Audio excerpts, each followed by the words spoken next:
Hello, I'm Dr. Anna. In our culture, the word depression has become a household word these days. We hear comments like, I was so depressed when I didn't get an A in the class, or I got depressed when my favorite show was canceled. The truth is, there's a big difference between normal unhappiness and what psychologists call clinical depression. Feeling down at times is a normal part of life. Sad and upsetting things happen to everyone, but if you're down or hopeless on a regular basis, you could be dealing with clinical depression. Normal unhappiness is a temporary reaction to disappointments and stressful events. It typically only affects us emotionally. For example, it is normal to feel unhappy for having to stay home in the pandemic and miss seeing your friends. It is also normal to feel sad after the death of a pet. Normal unhappiness is temporary.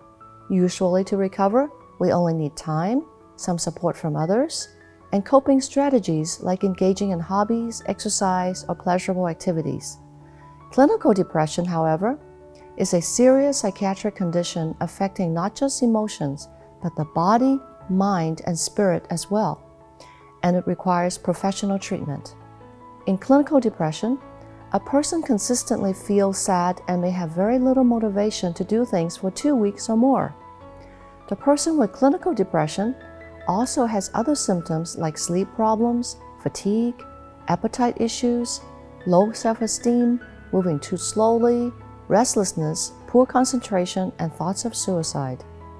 Modern brain imaging reveals that in clinical depression, the brain circuits that regulate mood, thinking, and behavior do not function properly.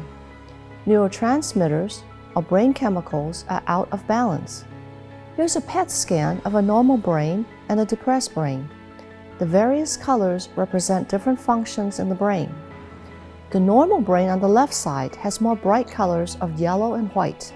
This means that the brain is functioning normally.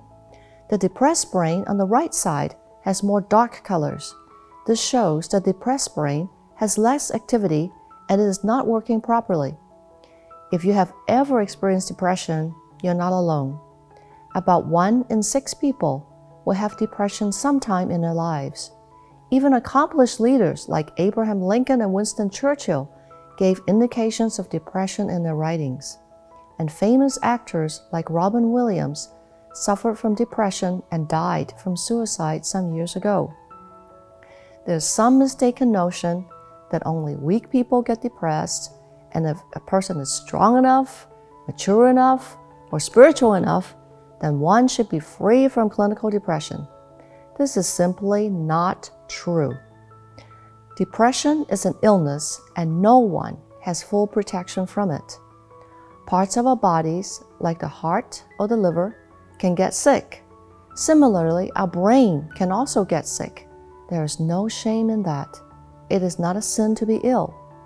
Recovery from depression is not about trusting God more, not thinking about it, or just thinking more positively. Even exceptional writers and leaders of the faith have shared their struggles with depression, including Pastor Rick Warren, who is the author of the book Purpose-Driven Life. He also pastors a church that serves over 22,000 people weekly. He shared openly that he struggled with depression and panic attacks for a whole year, and this was before his son committed suicide in 2013. In the Bible, there are many references to depression and to some of God's servants who struggle with it, like Job, Jeremiah, and Elijah. With Elijah, we read in 1 Kings 19:4 that after performing mighty miracles for God, Elijah journeyed into the desert. There, he prayed that his life would be over quickly and that he would die. He prayed, I'm finished, Eternal One. Please end my life here and now, even though I have failed, and I'm no better than my ancestors. Note that Elijah was a famous prophet of God in his time. His ministry was very successful, and he received answers from prayer that were nothing short of miraculous. Yet, after a peak moment in his ministry, he fell into depression. He went away from everyone into the desert and prayed for God to take his life. His perceptions became distorted, and he told God that he was a failure. Times of despair and sadness affect all of us. Normal unhappiness typically goes away in a short time, but clinical depression is an illness that requires treatment. To determine if it is normal unhappiness or clinical depression, look at the frequency, duration, and intensity. The more often you have sad mood, the longer it stays, and the more painful it is, the greater the likelihood that it is clinical depression. Recall that depression lasts for 2 weeks or longer, with multiple symptoms like sadness, no desire to do anything, fatigue, sleep problems, poor concentration, appetite problems, moving too slowly or getting restless, and thoughts of suicide. If you have 5 or more of these symptoms for 2 weeks or longer, and they cause a lot of impairment in daily functioning, like not being able to do work, unable to take care of normal self-routine, or can't get out of bed most mornings, then you need to get help from a mental health professional like a therapist or a psychiatrist. If you need help with that, please consult your medical doctor for referral. The good news is that there is now effective treatment for clinical depression, which may include counseling, medication, or both. Treatment is completely confidential, and no one besides you and the provider needs to know. If you have thoughts of suicide, or if you hear someone speaking of suicide, it is a serious matter not to be taken lightly.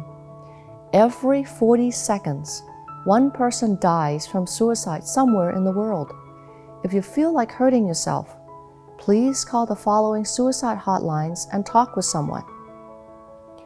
If you're thinking of ending your life, take down the number and make that call.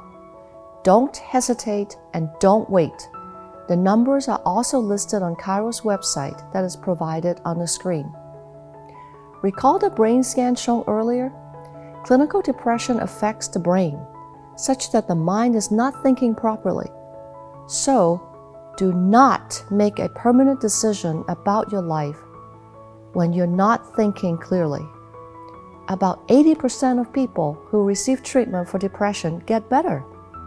Here's a scan of a depressed brain and a scan of the same brain after recovery. Notice that the bright colors returned and the functioning is restored.